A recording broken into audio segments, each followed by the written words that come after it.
Well, here we are with another update, and you can see I'm still in my dressing gown. I haven't got dressed all day. I've been crawling around stables with the vet in this state, but I think perhaps I should give you some good news after my rage this morning. I got over that and I've moved on.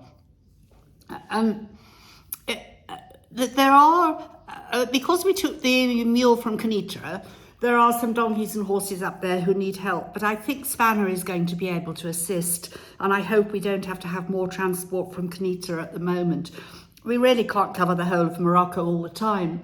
But down in Agadir, which is down in the south of Morocco, as many of you may know, there's quite a large, well-known association that is all over social media, and it has recently announced that donations are dropping and it's not taking any more animals. And it very kindly gave a list of other associations. I have to say it's an unauthorised list, but we're on it. So what's happened? I got a message from a charming Moroccan man who is down in Agadir at the moment and had found a donkey by the side of the road. And he tried to contact this other association for 56 hours without any response. Then eventually found they couldn't help, and somebody put him in touch with me. Thank you very much to that person. He really did want to help this donkey, and it was having stones thrown at it by children. It was basically being tortured by children. And I just take the view that you can't, if you say you're going to do this work, you have to do it, and that's what you'd expect us to do, even if it increases the workload, which is growing enormously at the moment. So I thought, what on earth am I going to do? The boys were out collecting another donkey.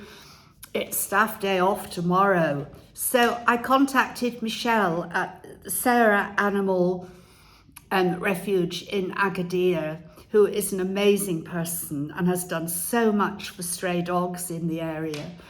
And she does have a few donkeys, and we are looking after one of her horses at the moment. I sent her the message and she responded immediately, and she's got her driver who is driving the donkey up tonight.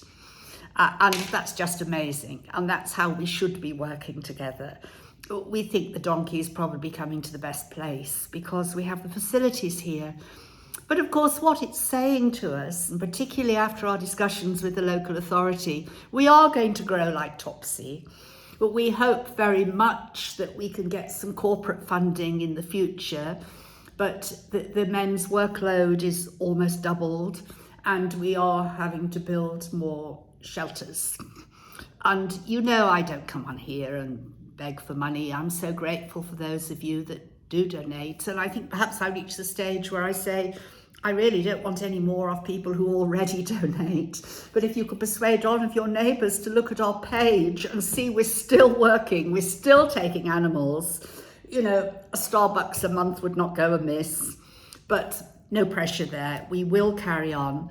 And the donkey is on its way.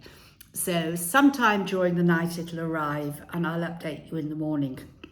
I did an update on Kenneth. The vet came today, as he does most days. And Kenneth's had antibiotics, anti-inflammatories, and painkillers. And the vet's view is that the leg we thought was broken, sort of at hoof level, it's a broken tendon. And we feel that that could be repaired. We've done it before. We can't promise anything. Euthanization may come.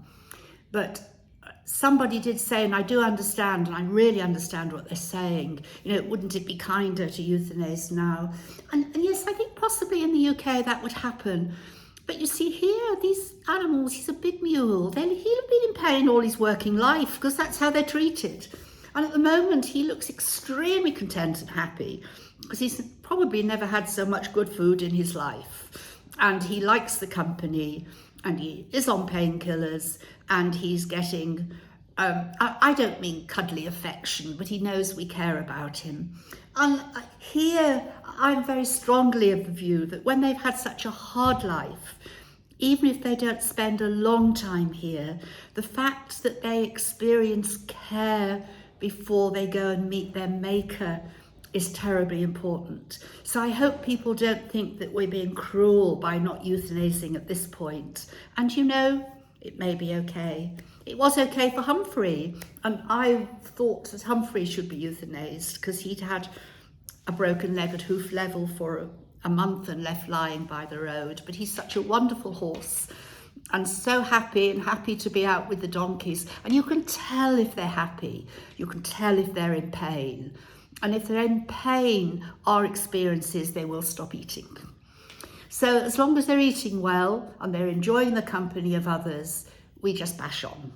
And we're bashing on now, and we'll update you with the new donkey tomorrow. One's already come in tonight that I haven't seen yet, but the one up from Agadir, I'll perhaps post a photograph attached to this video, and you can see the state it's in and why this wonderful gentleman was so determined to get it help.